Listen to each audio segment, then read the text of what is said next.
হাওড়ার পিলখানায় এক প্রমোটারকে গুলি, একদম রাস্তার ওপরে সরাসরি গুলি করে দুই দুষ্কৃতী সেখান থেকে চলে গেল। এখনো পর্যন্ত তাদের হদিশ পায়নি হাওড়া পুলিশ। এই দুষ্কৃতীরা গুলিটা এক স্থানীয় প্রমোটারকে করলো। আমার কিরকম মনে হয়েছে এই গুলিটা গিয়ে খটাং করে লেগেছে হাওড়া পুলিশ কমিশনারের সদর দপ্তরে। তার ঘরের, তার দরজায়, তার দেওয়ালে এই গুলির দাগ পাওয়া যাবে। এই গুলি গিয়ে লেগেছে রাজ্য পুলিশের ডিজির দপ্তরে, এমনকি রাজ্যের পুলিশ মন্ত্রীর দপ্তরের দেওয়ালেও এই গুলিটা বোধহয় একটা দাগ ফেলে গেছে। দেখুন, এই ধরনের ঘটনা যে প্রথম ঘটছে রাজ্যে, এমনকি সাম্প্রতিক সময়, আমি সেই দাবি করছি না, কিন্তু সিসিটিভি ফুটেজ, যদিও আমি আবার বলছি আইন মেনে বলতে হয় যে এটাই ওই ফুটেজ, এটা আমরা যাচাই করিনি, কিন্তু ভাইরাল হয়েছে যে ফুটেজ, সেখান থেকে পরিষ্কার দেখা যাচ্ছে দুষ্কৃতীদের মধ্যে কোনো তাড়াহুড়ো নেই। গুলি করছে, গুলি করে আরও গুলি করে নিশ্চিত করছে যাকে তারা মারতে এসেছে তার মৃত্যু হয়েছে, এবং তারপর তারা সেখান থেকে চলে যাচ্ছে। এই দুই দুষ্কৃতী এমনকি মুখে কোনো মুখোশ পর্যন্ত পরার প্রয়োজন বোধ করেনি। তারা এতটাই বেপরোয়া, তারা বুঝতে পারছে, তারা তাদের মনস্তত্ত্ব যদি আমরা ফলো করি, তারা মনে করিয়ে দিচ্ছে পুলিশ তাদের কিছু করতে পারবে না, ভারতের আইন তাদের ছুঁতে পারবে না। কোত্থেকে তারা এই সাহস পাচ্ছে? এই পরিস্থিতি হাওড়াতে তৈরি হলো কিভাবে? আমি একটু আগেই আপনাদের বলেছি এই ঘটনা নতুন না। গত কয়েক মাস যদি আমরা একটু পর্যালোচনা করি, দুষ্কৃতীরা এসছে, পেছন থেকে গুলি করে চলে গেছে। হাওড়ার শক্তিগড়ের এলাকার একটা ঘটনার কথা মনে পড়ছে আমার, সোদপুরের একটা ঘটনার কথা মনে পড়ছে, এমনকি কলকাতায় কসবায় কাউন্সিলর বসেছিলেন ফুটপাতে দপ্তর সাজিয়ে, বেঁচে গেলেন কারণ দুষ্কৃতীর হাতের বন্দুকটা চলেনি, গুলিটা বেরোয়নি। কিন্তু সেদিনও একটা ওই রকম ধরনের ঘটনা কলকাতার ফুটপাতে ঘটার কথা ছিল। কলকাতা, হাওড়া জেলা সব জায়গায় এই ঘটনা ঘটলেও তখন একটা থিওরি সামনে আসছিল, ভাড়াটে খুনি, বাইরে থেকে খুনি ভাড়া করে নিয়ে আসা হচ্ছে, এবং বিজেপি শাসিত রাজ্যের শাসক দল আঙুল তুলেছিল। এই ঘটনাগুলোর কটার কিভাবে কতটা মীমাংসা হয়েছে আমি জানি না, কোনো স্পষ্ট রিপোর্ট আমার কাছে এখনো পর্যন্ত নেই। কিন্তু হাওড়ার ঘটনা, পিলখানার ঘটনায় যারা অভিযুক্ত তারা বাইরে থেকে আসা খুনি নয়, তাদেরকে ভাড়া করা হয়নি। এখনো পর্যন্ত ওই রোহিত হোসেন আর হারুন খান, এদের যে নাম শোনা যাচ্ছে, এরাও স্থানীয় এবং তারাও প্রমোটারি করে, তারাও নানা ধরনের ব্যবসার সঙ্গে যুক্ত। আর বলা হচ্ছে এটা নাকি হিস্সার ভাগ নিয়ে বা তোলাবাজি, তোলা দেওয়া না দেওয়া নিয়ে লড়াই। আমি কয়েকটা কথা আপনাদের বলি। হাওড়ায় বিশেষ করে এই অঞ্চলটা, এই পিলখানা বা তার আশেপাশের অঞ্চল, এই অঞ্চলগুলোয় যারা ওই অঞ্চলের মানুষ, ওই অঞ্চলে থাকেন এবং যারা হাওড়া জেলায় বিভিন্ন প্রশাসনিক কাজের সঙ্গে যুক্ত, এরকম কিছু মানুষের সঙ্গে কথা বলে আমি বুঝেছি যে ওই অঞ্চলগুলোয় আইনের শাসন বলে কিছু নেই। এই প্রসঙ্গে যাওয়ার আগে আপনাদের একটা পুরনো কথা বলি। আজ থেকে প্রায় 30 বছর আগে, 1996 সাল হবে, আমি তখন আমার সাংবাদিকতা জীবনের একদম শুরুর অংশে বিশ্ববিদ্যালয়ের ফাইনাল ইয়ারের ছাত্র, এবং সেই সঙ্গে একটা বাংলা খবরের কাগজের শিক্ষানবিশ সাংবাদিক। সেই সময় আমি বেশ কয়েক মাস হাওড়া কভার করতাম অ্যাজ ডিস্ট্রিক্ট করেসপন্ডেন্ট, যদিও আমি হাওড়ার বাসিন্দা নই কোনো কালেই। সেই সময় আমার মনে আছে ভোটবাগান এলাকায় এক সিপিএমের কাউন্সিলর এভাবেই খুন হয়েছিল। তার নাম ছিল শামীম খান।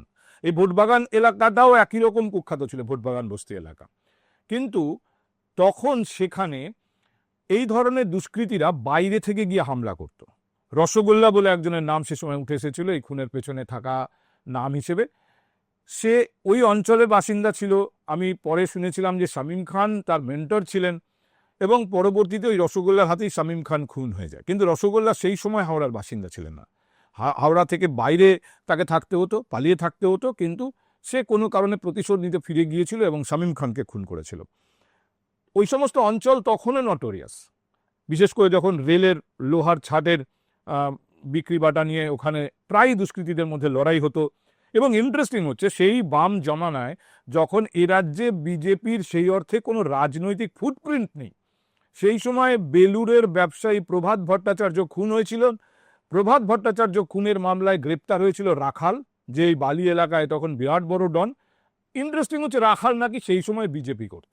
রাখালের ভাই ভীম, অর্জুন তারাও সব গ্রেপ্তার হয়েছিল এবং এই ঘটনার পর শেষ পর্যন্ত তারা কিন্তু মুছে গিয়েছিল ওই এলাকা থেকে।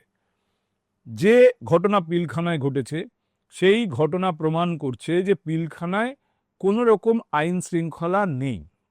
কিন্তু শুধু পিলখানা, আমি এই প্রশ্ন আপনাদের সামনে রাখতে চাই, গোটা হাওড়া জেলাটা, বিশেষ করে হাওড়া কর্পোরেশন এলাকা, আমি আমি দাবি করছি, আমার মতে মমতা বন্দ্যোপাধ্যায় প্রশাসনের এই সার্বিক গত 10 বছরের সব থেকে বড় ব্যর্থতার বিজ্ঞাপন হচ্ছে হাওড়া কর্পোরেশন এলাকা। গোটা কর্পোরেশনে 2018 পর থেকে কোনো নির্বাচন নেই। 18 পর থেকে ওই অঞ্চলের মানুষ কার্যত জনপ্রতিনিধির প্রশ্নে অনাথ। এই বালিকে মিশিয়ে দেওয়া হয়েছিল হাওড়ার সঙ্গে। পরবর্তীতে 2 বছর 3 বছরের মাথায় আবার দাবি উঠল না বালিকে আলাদা করে দিতে হবে, সেই প্রক্রিয়াও সম্পূর্ণ হয়নি। এবং আরো ইন্টারেস্টিং হচ্ছে যে গোলাবাড়ি থানা, যে থানায় ওই পিলখানা অঞ্চল, তার আশেপাশের বেশ একটা বড় এলাকা, সেখানে অনেক অবাঙালি বাসিন্দার বাস, অবাঙালি মারোয়ারি ব্যবসায়ীদের বাস, সালকিয়া ডালকিয়া এই সমস্ত অঞ্চলে। তারা তাদের সিংহভাগ বড় বাজারের ব্যবসার সঙ্গে যুক্ত। বলা বাহুল্য সেখানে বিজেপির যথেষ্ট জনসমর্থন আছে, সেখানে বিজেপির রাজ্য স্তরের নেতা আছে। কিন্তু তারপরেও এই যে ললেসনেস, এটা নিয়ে সার্বিকভাবে বিজেপিকেও কোনো আওয়াজ তুলতে দেখা যায় না। বিজেপি মুর্শিদাবাদ নিয়ে কথা বলে, কিন্তু হাওড়া নিয়ে বিজেপির কোনো নেতা মন্ত্রীকে কথা বলতে দেখেছেন? হাওড়ার ললেসনেস নিয়ে, গঙ্গা পেরোলেই যে এলাকা, কলকাতার উপকণ্ঠ বলা যায়, পিলখানা অঞ্চলে। আমি আজকে সকালেই কথা বলছিলাম আমার এক বহুদিনের বন্ধু, হাওড়ায় প্রায় 3 দশক ধরে সাংবাদিকতা করা সাংবাদিক, সেখানকার প্রবীণ সাংবাদিক, তার সঙ্গে কথা বলছিলাম। আমি অনেকদিন এর মধ্যে আর পিলখানা অঞ্চলে যাইনি, কিন্তু সে আমার সেই বন্ধু আমাকে বলছে যে পিলখানায় এসো, তাহলে বুঝতে পারবে যে দেশের যে নির্মাণ আইন আছে, হাওড়া কর্পোরেশনের তো একটা নির্মাণ আইন আছে নিজস্ব, যেমন কলকাতা কর্পোরেশন আছে, সব মিউনিসিপ্যালিটির আছে, এর কোনো অস্তিত্ব নেই পিলখানা এলাকায়। স্বাভাবিক নিয়ম হচ্ছে একটা বাড়ির সঙ্গে আরেকটা বাড়ির যে বাউন্ডারি ওয়াল, তার একটা মিনিমাম দূরত্ব থাকতে হবে 4 ফুট 5 ফুটের। এসবের কোনো বালাই নেই। দুটো বাড়ির দেওয়াল প্রায় একটার সঙ্গে একটা লাগোয়া, এ বাড়ির লোক জানলা খুলতে পারে না, ও বাড়ির লোক জানলা খুলতে পারে না। এইরকম ভাবে কনস্ট্রাকশন হচ্ছে ওই পিলখানা এলাকায়। যে প্রমোটারকে গুলি করা হয়েছে, যারা গুলি করেছে, হ্যাঁ হয়তো তোলাবাজি মূল কারণ, কিন্তু সেখানে কি হচ্ছে, কর্পোরেশন থেকে প্ল্যান পাস হচ্ছে 4000 স্কোয়ার ফুটের, সেখানে 6000 স্কোয়ার ফুটের ওপর কনস্ট্রাকশন হচ্ছে। কেউ দেখার নেই, কেউ বলার নেই, কোনো রাজনৈতিক দলে নিয়ে প্রশ্ন তোলে না, স্থানীয় মানুষ তো তোলেই না। দেখছেন তো পরিস্থিতি, যেখানে এই ধরনের ঘটনা ঘটছে, কোনো ব্যাপার না এসে গুলি করে চলে যাওয়া, একাধিক গুলি করে মৃত্যু নিশ্চিত করে তারপর সেখান থেকে চলে যাওয়া। সেখানে কোনো সাধারণ মানুষ, সাধারণ এলাকার কিছু লোক কোন সাহসে, কোন যুক্তিতে তারা প্রতিবাদ করতে যাবেন? কে তাদের নিরাপত্তার গ্যারান্টি দেবে? বালি পুরসভাকে যখন হাওড়ার সঙ্গে মিশিয়ে দেওয়া হয়, সেই সময় বালি পুরসভার ফান্ডে 50 কোটি টাকার বেশি ছিল। পরে যখন আবার বালিকে আলাদা করার প্রশ্ন হয়, তখন দেখা যায় সেই টাকাটা আর পাওয়া যাচ্ছে না, বা সেই টাকাটা হাওড়া কর্পোরেশন দেওয়ার মতো জায়গায় নেই। এই সমস্ত প্রশ্নের কে উত্তর দেবে? বারবার রাজনৈতিকভাবে এটা বলা হচ্ছে যে ঘটনা পিলখানায় ঘটেছে তা সিম্পলি তোলাবাজি অথবা প্রফিটের হিস্সা নিয়ে গোলমাল, নিজেদের ব্যাপার। যে মারা গেছে সেই প্রমোটারও এই দুষ্কৃতীদের সঙ্গেই মেলামেশা করত, কাজে এটা নিজেদের ব্যাপার, দুষ্কৃতীদের মধ্যে গোলমাল, তার জেরে মৃত্যু। এর মধ্যে কোনো রাজনীতি খুঁজতে যাবেন না, একথা বলেছে শাসক দলও। কিন্তু আমি আপনাদের বলছি যে বালি হাওড়ার ভেতরে ঢুকলো, তারপর আবার বছর কয়েকের মধ্যে তাকে আলাদা করার প্রশ্ন উঠল, তখন সেই 50 কোটি টাকার বেশি টাকার কোনো হদিশ পাওয়া যাচ্ছে না, বা সেই টাকা আর বালি ফেরত পাওয়ার মতো কোনো সুযোগ নেই, সেখানে কর্পোরেশন হাত তুলে দিচ্ছে। আপনারা আমাকে বলুন তো, এর ভেতরে কোনো রাজনীতি নেই? পিলখানা এলাকায় একটা বাড়ির গায়ে আরেকটা বাড়ি তৈরি হচ্ছে, এই বাড়ির লোক জানলা খুলতে পারে না, ও বাড়ির লোক জানলা খুলতে পারে না, এর ভেতরে কোনো রাজনীতি নেই। গোটা হাওড়া কর্পোরেশন এলাকায় একের পর এক পুকুর বুঝিয়ে কনস্ট্রাকশন হয়েছে, কোথাও কোনো জায়গায় এ নিয়ে কেউ কোনো প্রতিবাদের কোনো শব্দ করেনি।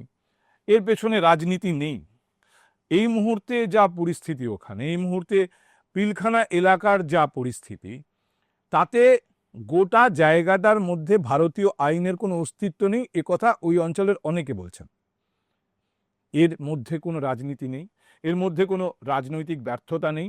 রাজ্যের বিরোধী দল যারা সিএ এর সময় মুর্শিদাবাদে কেন রেল লাইন উপড়ে ফেলা হয়েছে তা নিয়ে আন্দোলন করেন, তা নিয়ে কথা বলেন, তারা কেন বলেন না হাওড়ার পিলখানায় কি অবস্থা চলছে, সেই নিয়ে কোনো কথা বলেন না কেন? এর ভেতরে কোনো রাজনীতি নেই।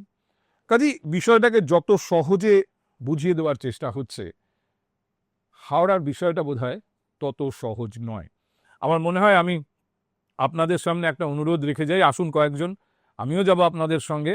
হাওড়া পুলিশ কমিশনারেটের দপ্তরের সামনে আমরা পিছন ফিরে দাঁড়াবো এবং 3 ইডিয়টসের সেই রাজু, ফারহান এদের মতো সেই একই ভঙ্গিতে পিছন ফিরে হাওড়া কমিশনারকে বলবো, তুসি গ্রেট হো, তোহফা কবুল করো।